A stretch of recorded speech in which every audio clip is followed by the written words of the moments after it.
to episode number 2 of the Comfort Lettings Ask the Expert series. Today I've got with me again Phil Ashford, here to steer us through a couple of questions that were put to us after our last video.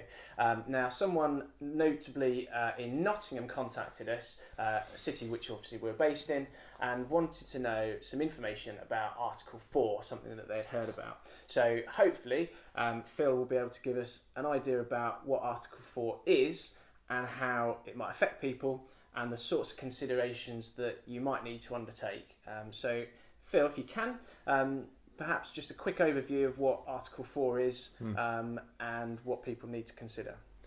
Yeah, the first thing is an Article 4 direction is it's been commonly misunderstood to just apply to HMOs. An Article 4 direction is actually local authorities changing their ability to stop you using your normal permitted development rights to do something to a property. So an example is some developments that were done here at Comfort Lettings.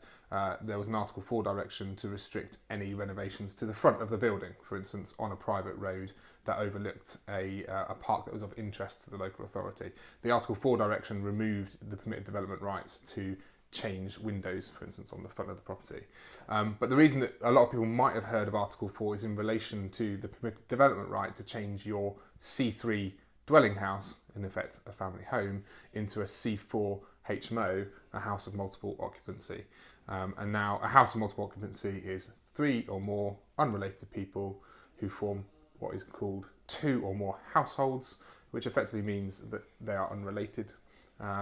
And they share basic amenities and pay rent, and that is a HMO as per the Housing Act 2004, so Section 254 to Section 258 of the Housing Act, if you want the reference. Now the key thing about this is generally it's happened largely in student-dense areas where local authorities have wanted to control the number of student HMOs appearing. Often it's referred to as studentification, and really it's to try and stop future family homes becoming student HMOs. That's largely what's happened. It's happened mainly in city centres with dense university populations. So if you have a university city near you, there may very well be an Article 4 in place. Why is it important? Well, we need to ensure that when you're buying a property, if you're looking to create a HMO, for instance, you need to know whether you've got the appropriate planning permission to do that. Now, in most places in the country, you can turn a C3 normal residential house into a C4 HMO with up to 6 occupants in without applying for planning permission. But if the Article 4 is in place, then you will need to apply for planning as a consequence. Now, because the local authority have put that Article 4 there, actually the cost of that application to you is £0, because normally you would have the right to do it. So it doesn't actually cost anything to do an application. But where there is Article 4 in place, it may very well be that the local authority is very interested in not creating any new HMOs. So it's a strong sign of a local council probably being fairly anti the creation of new HMOs. Okay, perfect. So as I understand it then, this is a restriction of your ability to change the use of a property from C3 to C4, so from buying a family home and converting it probably to an HMO. That's predominantly what it entails. You mentioned HMOs where you've got 3 or more sharers. Some people might get or understand HMOs to be where you've got 5 or more over 3 stories and things like that. Is that an HMO or? Yeah, no, really good point made by Tom. So the definition of a HMO is an interesting one because in different parts of legislation, a HMO can be defined differently. Indeed, your insurer might have a certain definition of a HMO and your mortgage company might have a different definition of a HMO. Where people refer to 5 or more people sharing over 3 or more stories, they're actually referring to mandatory licensing. So mandatory licensing laws across the UK require anyone who has 5 or more people sharing a house who are unrelated and who form 2 or more households over 3 stories need to apply for what's called a HMO licence. And the really important thing is that HMO licensing is an entirely separate beast to planning. And it's no good thinking that because you're looking at an investment and it's got a licence, that means that the planning is okay.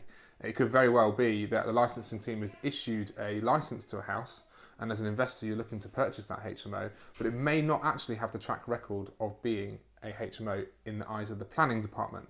And really, planning is your big obstacle. Planning is the one that can mean a planning enforcement notice is issued on you, and then you actually can't use the house as a HMO anymore.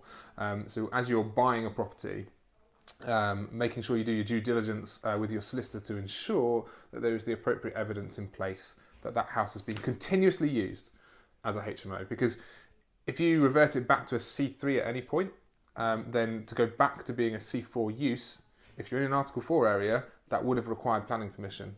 So I'll give you an example. If you were buying a property and you noticed that there was maybe a 4-month break in between tenancies in the history, you would really need to know what happened in that 4 months. Because if it had been let to just an individual or a couple, maybe the landlord had been struggling to let the house as a HMO, then it could be that the use is back to a C3, and that's really something your solicitor should look into very, very carefully. Okay, perfect.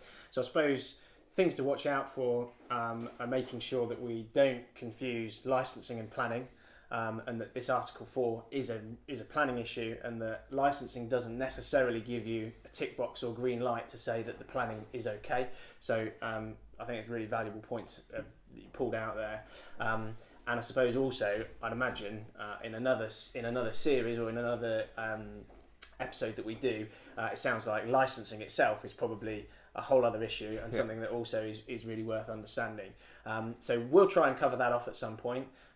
If you've got any questions about this video, or if you've got any other topics you'd like us to think about or consider or ask questions about, please get in touch with us, and using any of the details below, or just comment in the section of the video below, and we'll do our very best to answer those.